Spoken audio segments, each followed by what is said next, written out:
এই কয়েকদিন আগে সার্জিস মঙ্গার দেশের লোক হাতে 100 গাড়ি নিয়ে প্লেনে গেছে, 100 গাড়ি নিয়ে সে ওই তার শহরে ঢুকছে।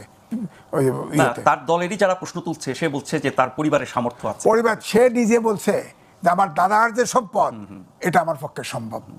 বাইরে ঠেলা গাড়ির থেকে রুটি কিনে খাইছেন, টিউশনে করে পড়ছেন, সবার ইউটিউবে দেখি একেবারে ডেরার ভিতর দিয়ে অনেক দূরে বাড়ি, কেউ মাদ্রাসায় পড়ছেন, হঠাৎ করে বিপ্লবী হয়েছেন। এখন আপনাদের গাড়ি দেয় সবাই, এখন আপনি 100 গাড়ি ভাড়া করতে পারেন, এখন আপনি বিয়ে করতে পারেন ঠিকঠাক, পড়াশোনার দিকে খেয়াল নাই।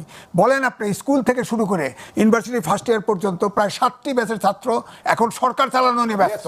দেশ চালাবে কে? এই বিজ্ঞানের যুগে এই 7টা জেনারেশন গ্যাপ হয়ে যাচ্ছে।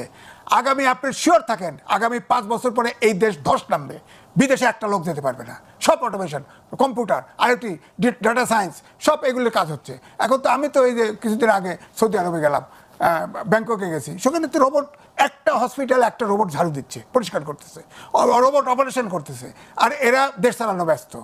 চালান, ছাত্ররা লিডারশিপ দিবে, এটা ঠিক আছে, কিন্তু আপনি সব ছাত্র নিয়ে মাঠে নেমে যাবেন, দেশ চালানো ব্যস্ত, সবাই রাজনীতি করবে, সবাই ক্ষমতায় যাবে। হ্যাঁ, সবাই ক্ষমতায়। এই যে ছেলেরা যখন নির্বাচনের পরে সবগুলোর জামানত বাজেয়াপ্ত হবে, এই 7টা জেনারেশনকে আপনি পুরোপুরি ফ্রাস্ট্রেটেড করে দিবেন।